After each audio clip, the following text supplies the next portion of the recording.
bars in a rave. Man, I go hard like Santan.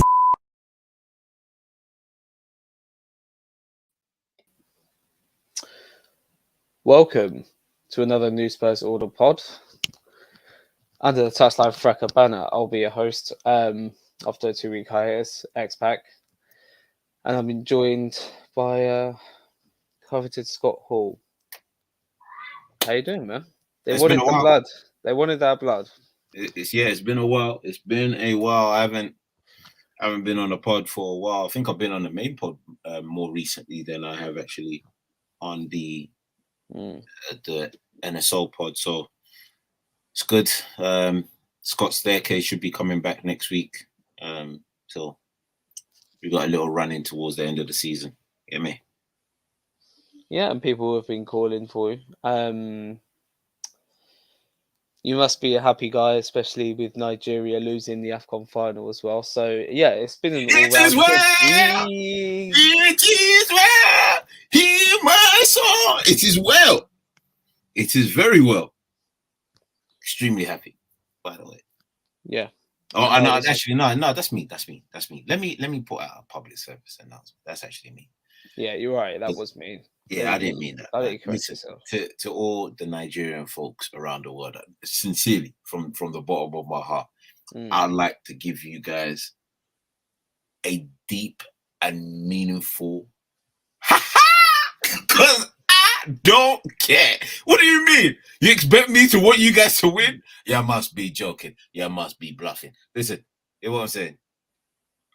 Orange gonna beat you, innit? 2-1. Yeah, the Cote d'Ivoire boys came through for me. I was hoping for that blood in the group stage, and it didn't seem to come away. And honestly, I thought they had gone out of the competition. So to see them back in the final, I kind of half followed it, half didn't. And it's funny. Yeah, the Sebastian Haller story was actually really quality. They actually got through the group stages because of Ghana. Because Ghana messed up so badly, they actually nicked Ghana's spots. So yeah. Oh man, I actually completely forgot about that. You really hate to see it. Hey, sometimes you gotta make it happen. And that you did. And right after that, we ended up having some nice joy as a Spurs fan. Going into this game, though, tricky fixture against Brighton, who always seem to give us a good game. We ended up getting beaten quite badly by them in the reverse fixture only like a few weeks ago.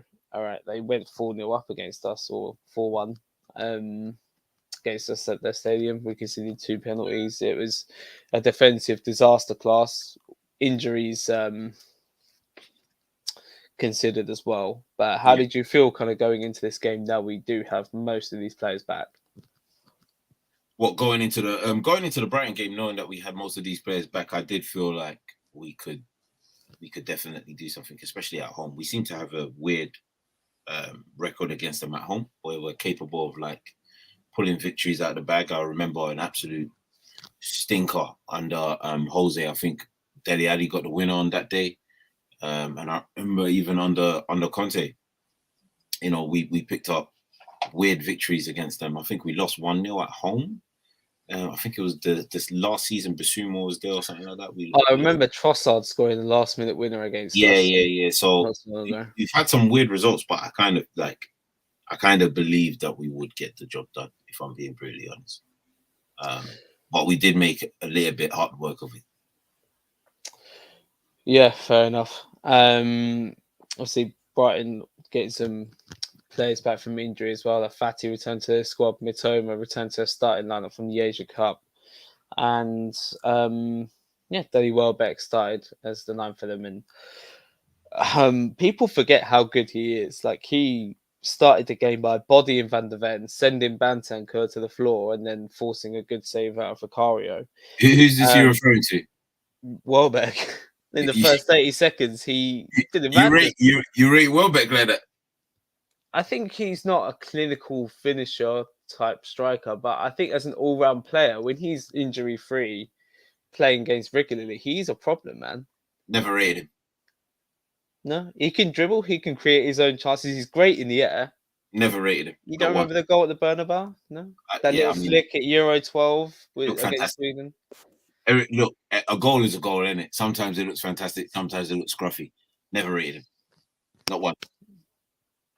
I kind of just forget about him and then just re-remember. But yeah, when I rewatched the game a few days ago, I just had a few glimpses of his P and what he could actually do. And yeah, it was a big problem for that little period of time. And then the rest of the first half, man, it was quite chaotic.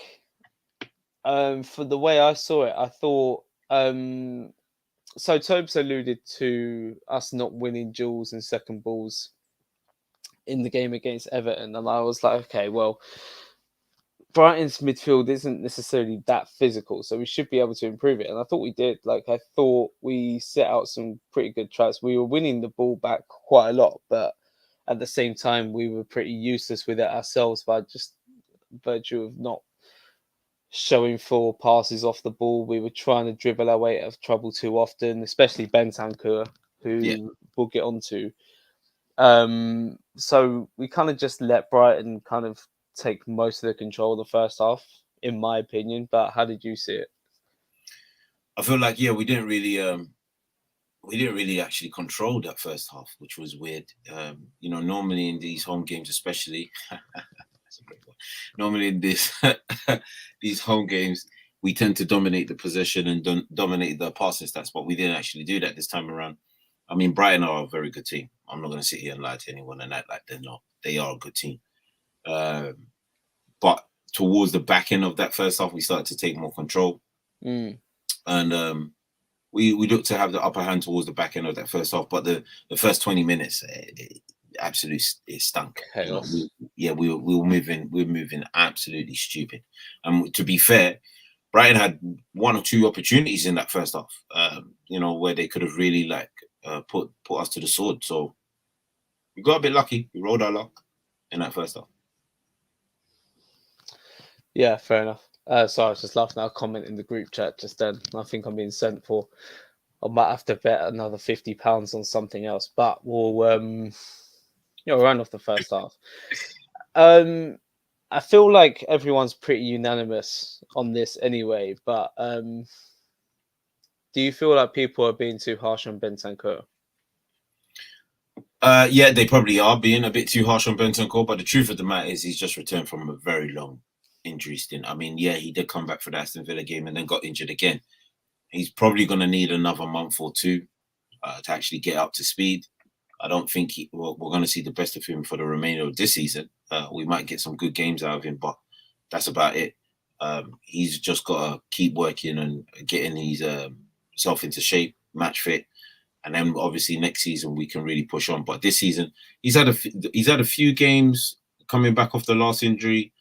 I think his first game back was pretty good, but ever since then he's kind of fallen off in terms of ratings. And to be fair, it kind of falls in line with the time in which he's been out. There's a lot of time in which he needs to get back in terms of game rhythm, and he hasn't had that. So the more games he gets to play, the better he will be.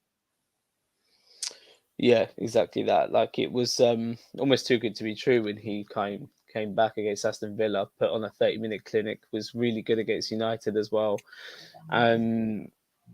I feel like before he did make his comeback from injury, all of us were saying we probably won't see the best of him until like late next year or late into 2024 or maybe even next season. So yeah, we just got to kind of zoom out. Remember that, I think. Someone who had more of like a Jekyll and Hyde game as opposed to just a kind of poor performance was Kulusevski. Obviously, we'll go into the second half shortly, but what did you make of Dayan, who we seem to just talk about every week now? He's having a bit of a weird season in the sense of like there's a lot of things he's doing right on the pitch, and then there's elements of his game that he's doing absolutely wrong. I think he might need to get that mask back. Yeah, because listen, he just seems to be. It's either he's shot shy or he just doesn't generate enough power in his shots, which I don't understand. Like, I'm like, just let it rip. Pause. You know what I'm saying? Yeah, So, it's so right. it is a weird one because we've seen him being capable of being able to wrap it with his left. He's even self-proclaimed himself in post-match interviews and stuff like, like the only person who doesn't trust his right foot enough is me. And then he managed to score. I can't remember who it was against now, but he Nottingham literally Forest. just yes, I literally remembered it as you said it. Nottingham Forest, where he just literally smashed it past. I mean, Matt Turner's shit, but yeah, he managed to just smash it. And then ever since then, he's just decided not to do it anymore. And a lot of his game pertains to him kind of pretending to feint to shoot with his right foot to then drop a shoulder, come on his Yeah, left. And no one's going to buy that feint if they don't see the fear in his right foot shot or right exactly. foot, kind of just being able to carry the ball down his right side. And yeah, just his hesitancy to even do that as It doesn't opposed to even make sense shooting why as he's well. hesitant. It actually doesn't even make sense. If you're in the position, just shoot. It's not going to kill you. Just shoot. Just let it rip. Mm. And this is the thing against Brighton. Even in the first half, I felt like our counter press was very good, and it was good enough for us to take more risks in that respect. Like, don't be scared of the turnover. You're in a good position to shoot anyway. Like, you're in their box. It's a loose ball. Yeah. Even if you're on your weaker foot. The thing with Dejan is that he does a lot of things on the pitch correctly, but in the final third, I don't even think people are furious with his passing in the final third. I generally think it's all to do with his shooting. You know, he out of all of our attackers finds himself in some absolute great positions, and we get nothing out of it, and that Yeah. doesn't make sense. For me, it's his decisive actions in general. Like, I feel like he just takes an extra touch when it comes to making the final ball as well. And I just saw it kind of just improve in the second half, where he just kind of must have said to himself, or Ange must have said to him, like, okay, you're in second gear. Let's get into it now. And crucial move for the equaliser, I thought. Well, I mean, he was there. You know, great ball. You know, like, and Mm. he was starting to get into the game quite a bit in that second half. Great ball into Saar. Saar made a fantastic run. Gets into the box. He's trying to square it to Charlison. Quite fortunate, you know, really and truly on another day, just goes straight into the back of the net by the Brighton defender that was sliding in. And I'm going to say this now, you know, Saar's finish is absolutely quality because Yeah. he took that first time, didn't even try to take a touch to steady it, just first time, left foot, let's go. But, you know, I felt sorry for Dejan because he was starting to get into the game and he got substituted not too long after that. So, you know, that's how the cookie crumbles sometimes. You know, you have a weird first half, start to pick it up in the second half, get an assist, get subbed. And that's a good segue. Obviously, we're getting into the second half more. We're being more decisive in our passing, not doing so much. We equalise. And upon rewatching it, even though I knew what happened, I was thinking you could see the subs warming up even before the equaliser. So it sounded like Ange had already made up his mind. And I was thinking to myself, trying to put myself in the frame of reference of the game at the time and just thinking, wow, like, this is actually a perfect time just to bring on Captain Son. Yeah. Brennan Johnson to stretch the pitch a bit. We've got the momentum. We've just got the goal. These are perfect subs to go on and kill it now. I think Højbjerg might have come on as the third sub in that sequence as well. I don't need to ask what you think of that. But, I mean, with hindsight now, or was it Basuma? With hindsight now, it was Basuma. Yeah. Probably the wrong time to make subs. Like, how did you feel we kind of played with Basuma returning as well, who I thought like we had really missed for the kind of 20 minutes or so before the other goal? So I think the sub messed us about. I think it was too much change in one sitting, and so we lost all sort of rhythm and shape. And that's probably what led to him making more subs a bit later on. I mean, yes, obviously, as many people found out or already know, we went on to obviously get the winner. But, you know, for that 20-minute period, we were erratic all over the place. It's almost like he made 11 changes. And sometimes that happens. Sometimes you make 3 changes and it galvanizes the team and we go on to do absolute madness. Sometimes it just completely ruins the shape. And unfortunately, in our case, it ruined the shape. Yeah. Yeah, it was a weird one. We've got less players now who are able to come short, receive the ball to feet, and it seemed like we just kept on attacking down the right hand side where Kulusevski had been building all that momentum and picking up the ball in deeper areas, which isn't Brennan Johnson's strength. Yeah. Couldn't necessarily go down the left because Van Heck was still doing that man marking job on Maddison, which was giving them dividends for 94 minutes. To be fair, Maddison was fairly quiet. And I felt like we might have rode our luck a little bit. Obviously, Ansu Fati had the chance where you'd expect him to finish it, although he's Honestly, not necessarily match fit. Yeah, I thought he bagged it. I can't believe it. I'm even happy that it went wide, but I generally thought that was back of the net. And I've seen it a few times, and I'm like, he's really unfortunate. He's got the kind of conviction on that ball that you would want if you're shooting, unopposed. But if he scuffed it, I reckon it goes in the back of the net. But he didn't. But before we get into it, what did you think of Bissouma's cameo? It's a bit of a tough one. Again, it came in that period where we were a bit erratic. I didn't think Bissouma was too bad coming off the bench, if I'm being brutally honest, but it's nothing to really shout about. But I'm happy that he's back. That much I do know, because I feel like, especially with the running of games that we have coming up, he's going to be quite pivotal. For sure. I'm hoping he starts next game. Sure. All right. Yeah, let's just get on to the winner because I'm actually quite excited about this. I've been defending this guy for weeks, it seems like, against disproportionate criticism, in my opinion. Who from? Do you want to say those people? Yeah. I'm just trying to remember them all. Tops, for one, has flipping hell. been pretty harsh. Yeah. I get where he's coming from because he's talking about the Tottenham attack in general just being overall poor and not having enough quality in there, and I get it. We'll get onto the bet with Werner just afterwards, but yeah, I feel like Brennan Johnson, he's exceeding expectations if you ignore the fee.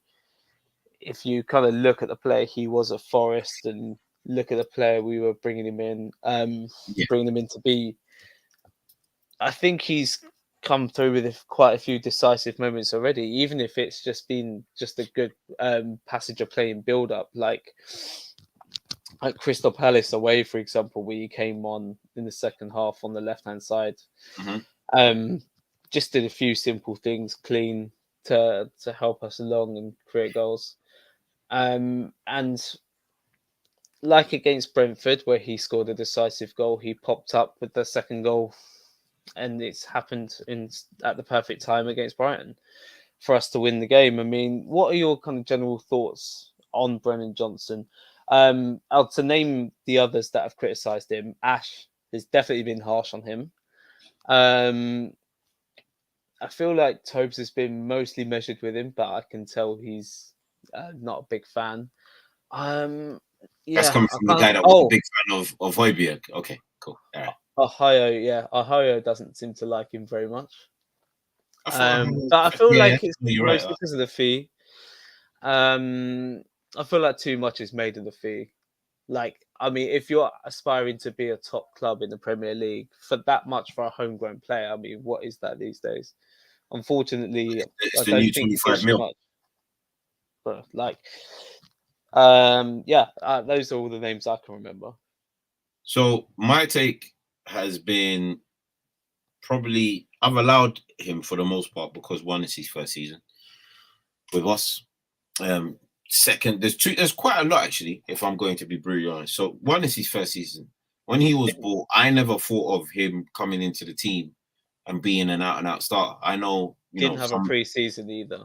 Didn't have a pre-season, but I know some other members of the cast have mentioned, that for 47 or for 50 million, you should be looking to be a star. And they are right. They are actually right for that kind of I money. understand that. Why should you not be considered a starter? But I was looking at our team at that point, and when we bought him, Son, Kulu, and I believe Richarlison, in my mind, were probably going to be the nail-on starters. Richarlison being in the 9, Son on the left, and Kulu on the right. And to be fair, like I'd more had Johnson as a right winger. So as far as I was concerned, I couldn't see him really displacing anyone from that front line. And then he got his little run in against Arsenal, started off well, had a pretty decent game, gets a hamstring injury. So obviously that disrupted his flow. Then he returns back to a massively depleted team, because we had, many injuries at that point when he got back. I think it was the Nottingham Forest game where he's returned home, gets a head injury, again has to come off. Like that first half of the season, it was quite disruptive for him, to be honest with you. There was no real continuity and ability to kind of just work your way into a new team, a new environment, like probably most players would like to do. But in saying that, he's played 18 games. I don't know how many of them he's come off the bench and how many of them he's started, but he's got 4 assists and 3 goals. And I remember all 3 of his goals. They all seem to be, I think the one that didn't lead to victory, and you can correct me if I'm wrong, was Wolves. Yeah, and we know that's done. Yeah, we know that's Dyer and Højbjerg's fault anyway. So, yeah, apart he scored some quite important goals in recent weeks, the Brentford game and obviously the last game just gone, and he's managed to assist Richarlison quite a few times.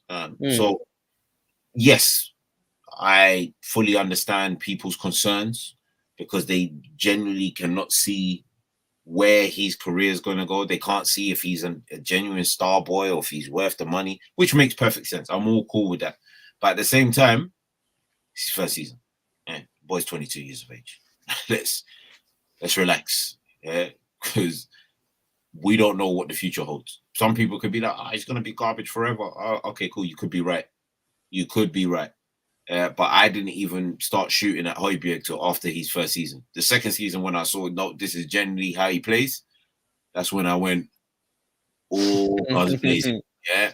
But with Brennan, I'm willing to give him till next season to see what he does.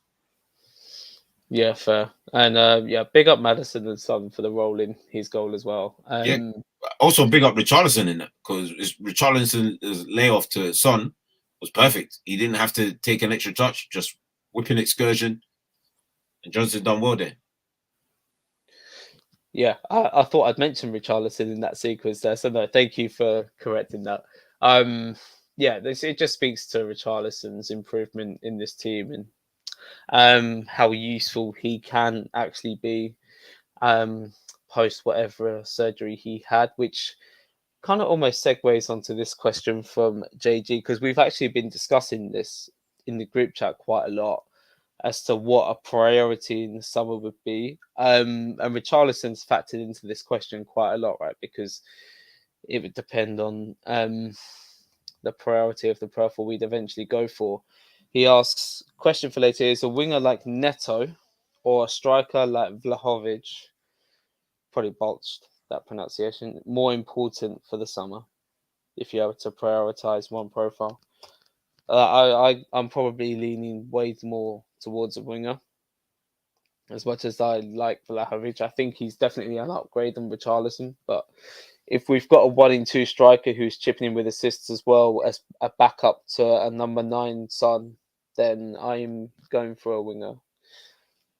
I think we can go as far as maybe the end of next season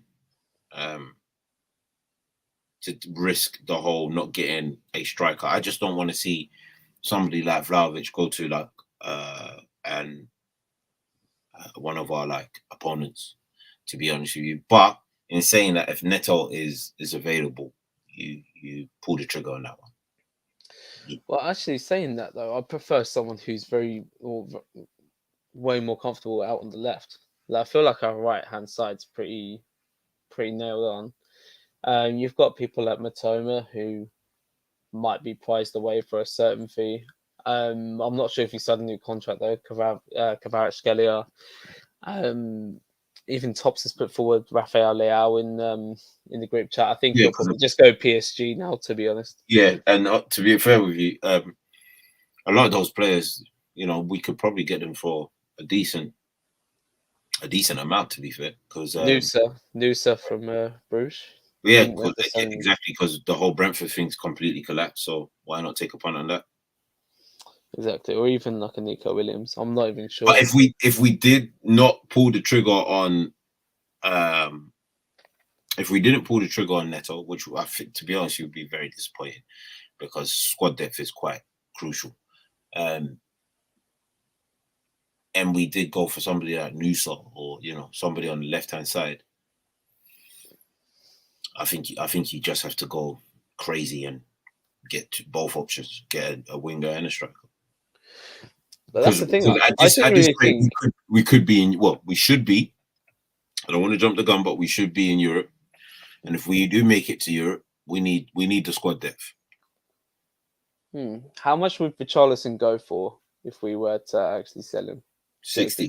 Cheeky little offer from Saudi. 60. Okay, yeah, because if in that kind of situation, if we were to get 50, 60 for him in the summer, I doubt it. But if that was to happen, then there's no reason we can't do both, right? But I'll be brutally honest. Richarlison can play. Yeah, I know he doesn't like to. Yeah, but we've seen it this season. You can stick him on the left hand side, or right hand side, whatever. Yeah, but the option to rotate and have another striker, and not necessarily push Son up top just to cover spaces, I think is far more better than just saying to Son, hey, we've got an injury here, or he's not firing on all cylinders, let's move you up top for that. Like if we've got, I'm just spitballing here, of course, but we don't know what the future holds, but if we had somebody like Vlahovic, Richarlison fighting it out for the number 9 spot, then you got, say, Nusa, Son fighting it for the left wing spot, and then I'd even take Neto, but Neto and Kulu fighting for the right wing spot. Now Kulu can still drop into the 10 role if need be. You can use Johnson left or right. You got options. You got loads of options. Right now, we got options, but our squad depth is not that strong. We definitely need to recruit 2 or 3 in the summer at least that are really competing for starting spots, if not starters. Yeah, for sure. Especially on that wing spot, like obviously Perisic has already left. What a difference he could have made if he was fit, I think. Oh yeah. But yeah, as well as him, Brian Hill will probably leave. He's just not taking his opportunities when he's been given them, and I feel like he's been given decent ones. Solomon, I don't even know how good he is at this point, but I just don't get the impression he is good enough. That's 3 departures in the attack. The Solomon one just wasn't a good buy. No, I mean, even though we're going for free, like it was really, what was the point? Profit. And hopefully for not other political reasons, but we won't get into that. We hope not. That's a whole other podcast, and a much longer one than this one, I imagine. Anyway, next we got Wolves at home. Yep. Who plays left back? I've said this in the group. I know it's less likely to happen, but I've said this because this was one of the thoughts I had in the summer when we purchased him. In case we had an issue like this, I would move Mickey to left back. I'll bring in Dragosin, keep Romero, and then Emerson at right back. Oh, shout Romero again, by the way. He was imperious versus Brighton. Yeah, he really was good. Yeah. Don't hate that idea. I would just hope that Mickey has even just a sprinkle of vibranium in those hamstrings if he's going to be doing that much running. Yeah, true. But he did do that. He did crazy amount of running against Brentford, and even Everton, he did great. Like serious. You're pushing to the limit. Limit. To the limit. Yes. He was pushing. Perfect energy. Yeah, I wouldn't even give him a burden of like saying to him, well, I wouldn't expect him to be the full inverted wingback that Udogie is, especially in terms of dropping into midfield and having that spatial awareness. Like, I think he could just play as a conventional left back, and we probably need one to be more conventional and defensively sound when they're coming up against Pedro Neto as well, right? So I would be satisfied if he was to play. I wouldn't expect him to be doing this whole inverting, tucking into midfield, helping us progress play type thing, like Udogie does really well with his carries and runs off the ball. Am I right in saying Davis is also injured? Well, he was in the open training thing, in the high line drills with Emerson Royale. So, yeah. I don't believe Ange mentioned him in his little video for the fitness updates either. I think he just mentioned Porro, Udogie, and Fraser Foster randomly injured for 2 months. What did he pick up? Don't know. Probably just something innocuous, and it's just taking his body a lot longer to heal. It's a bit mad because, like, I'll be honest with you, like Destiny and Porro being injured at this point. I know people are like, oh, they're panicking. I'm like, I don't even think it's that bad. If I'm being honest, like Porro's got most of the season without any sort of injury, so I'm surprised, that he's lasted this long. And Destiny, yeah, he'll be back. It's fine. What's our running for the time that they're out? Because apparently it's like 2 or 3 weeks. We miss a game week, and then we play. I think it might be Palace, either home or away. Just quickly as well, before I forget, just to circle back really, really quickly. Do you think we'll sign Timo Werner permanently? I said this in the group. Like, we've been down this road before. Yeah, I don't know why. I'm even surprised that people are fooling themselves. Like, the team, the club, sorry, are looking at numbers, data, stats, whatever you want to call it. Yeah, he's played what? 4 games? Is that correct? 4 games he played. He played in the Man United game. Brentford, Brighton, Brentford, Everton, and oh no, this will be his 4th game. No. I think this will be his 5th. Is it? Certain. You sure? No. Who's the teams that we played? We Not played a very United, professional podcast. Here. We played United, Brentford, Everton. I'm dead sure. Yeah, he has played 4 matches, got 2 assists. So United, Everton. Did he play against Burnley? No, Burnley was the FA Cup. He didn't play that in that game. No, wait, hold on. What am I missing here? There's a game that I'm missing. Might have to edit this out. Nah, we're keeping it in. No. It's true. It's true reflections of stuff. I mean, exactly. But regardless, he's definitely played 4 games. That much I know. I can't remember who the 4th game is. But he's played 4 games. He got this. Well, yeah, just literally the last game we played. So we've literally already named the ones he played. So United, Brentford, Everton, Brighton. Oh snap! Yeah, that was it. It was Brighton. Yeah. So he gets an assist against United. I think it was Bentancur's goal for the second goal. He had a bit of a meh first half in that game, but he tried. And then for Brentford, he gets the assist for Johnson's goal. And I think he played well in that second half. To be honest with you, he got in some real dangerous positions, and caused a lot of problems for Brentford. I'm not fooling myself here. The guy's gonna cost 15 million in the summer. Yeah, if we pulled the trigger. 15 million. So far, he's played 4 games, got 2 assists. Yet the club are signing him. Okay. Like, I don't know why people are fooling themselves saying, oh no, they're not gonna do it. No, the club is signing him. And is it Ash and Tobes that have the £50 bet on this as well? Who bet that he's not being signed? Tobes.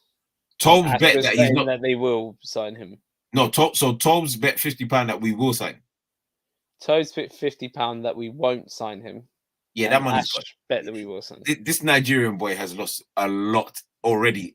We're in 2024. This boy has lost like 9 fights. He already lost Højbjerg. Yeah. after trying to defend Højbjerg. He thinks he's got a little Ramatar with, Richarlison. Don't do none of that. Relax, B. He even lost Dyer. Most people don't want to. I would say this to everyone, yeah, because Toby has a complex where he can't really insult a player unless he's hated the player from before. So I can't Werner, remember him being a big fan of Dyer. I can't lie. No, listen. All I know is that he never really wanted to cuss that, but he's cussed him. Yeah, it's fine. That's life, isn't it? But he never liked Werner. So the moment Werner started playing for us, he's like, "Oh, look at him. He's also not like garbage." I'm like, why was he never like this about Højbjerg? Because that guy has been garbage for seasons, yeah, upon seasons. But it's fine. It's fine. You know what I'm saying? Toby, I might even want in. Yeah, you're saying that we'll sign him. Damn. Listen, I'm almost dead sure we're going to sign 15 million, Owen. How is Levy even saying no to this? Damn, he'll spread it out over 4 years or something. Exactly. That's fine. I don't mind that. Ideally, I don't want us to sign him, but it does make sense. If we're in Europe, I feel like it does make a bit of sense. But it depends who we even sign in the summer. Like, if we sign a good left winger, which I ideally want us to, then I don't really see a place for him in the team, even as a rotation player. Okay, so unless he somehow ends up playing 9. Let me put it to you like this then. I'll put it to you like this. We're more than likely going to sell Brian Hill in the summer. Cool. Solomon could possibly go in the summer. That means our only literal starting left winger is going to be Son. Yeah, we'll probably get like 10 million for Hill, or maybe 15 if you're stretching it, and we'll probably get like a cheeky 4 or 5 for Solomon. That's Werner's money right there. I promise you, he's more than likely going to be signed. We're not going down. We're not going in the summer with just Son as our actual out and out left winger. We're going to have to sign 2 anyway. So one of them is more than likely going to be the £15 million bargain that Spurs currently have on loan. Even though I don't think it's a bargain. Yeah, I just don't see a place for him if we sign a winger, and especially like at number 9. Not only have we got players there, we've got a few young good players coming through as well. Like Villiers, Scarlett, maybe even Jamie Donnelly could see himself playing as a 9, even though it's more. A player who operates deeper, yeah. Especially it's a non-homegrown spot as well. I just don't see much logic, but I can understand it if we're in Europe. Yeah. I feel like I'm flip-flopping now, but I'm not the one that's put money on it, so I'm allowed to. Anyway, back to Wolves. Do you think we're screwed without the fullbacks? Which alludes to another bet. No, I don't. I don't actually think we're screwed. We've managed quite a lot of disruption and turmoil this season.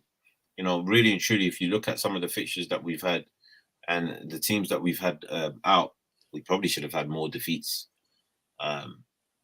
or maybe even more wins. There's games where West Ham, Aston Villa at home, absolutely dominated, ripped them apart. Couldn't get the second goal, couldn't get the third goal. We end up losing those games. Even with Wolves, had the lead for like 94 minutes. Eric Dyer decides to pick the turn up because he couldn't find his brother, but he's found him now. And all of a sudden, we've lost that game. So, no, I'm not worried about this. We're at home. We should be capable of managing this game the way it needs to be managed. It's probably going to be a tight game. Tough as well, because Wolves are a very tough opponent. But I'm not going to say I'm confident, because it's Spurs. But what I will say is, no, I shouldn't be worried. Why should I? Yeah, I mean, it was the start of our injury spell in the reverse fixture, but they absolutely blamed us in that fixture and deservedly won. 2 goals in injury time. But I'm still looking at us. I think it'll just be a tight 2-1 win, to be honest.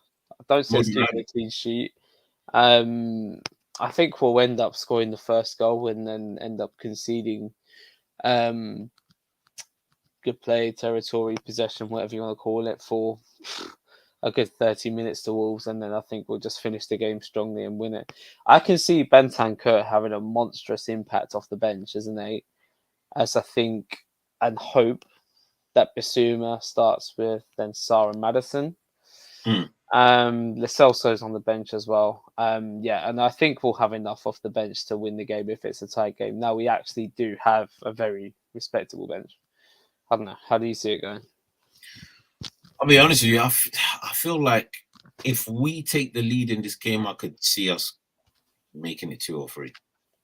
I think it's at our ground. Our pitch is massive. You know, like this ain't Molyneux. Molyneux's, you know, quite old school heritage English football ground. Well, our pitch is one of those. If you go 1-0 down against us, and you know the crowd turn, wow, you could go left fast. As Newcastle found out, you know, when they came to our ground, like you know, it turned on them quick. Even like Brighton just gone, you know. Once we got our foothold in that second half again, that last like 15 minutes, we put the pressure on, and obviously it led to the goal. So I do agree. I think it will be a 2-1, but I don't think it'll be that kind of scary 2-1. Okay, that's fair. Another 3 points. Beautiful. That about wraps us up. Quite a few of you joining on the live stream, so thank you for that. Obviously, catch us on the socials. We're still active on the Twitter, Instagram, TikTok at New Spurs Order. Me and Yao work on the podcast quite regularly. You've got Scott Hall Staircase episodes on a regular basis as well, mainly on the TikTok, but I feel like they're on Instagram as well. And who doesn't love that? But yeah, thank you for listening to the podcast or watching the stream. But for now, come on, you Spurs, and peace out. Yes. To me, my sleeveless shirt. Bow. Hold on, Nigeria.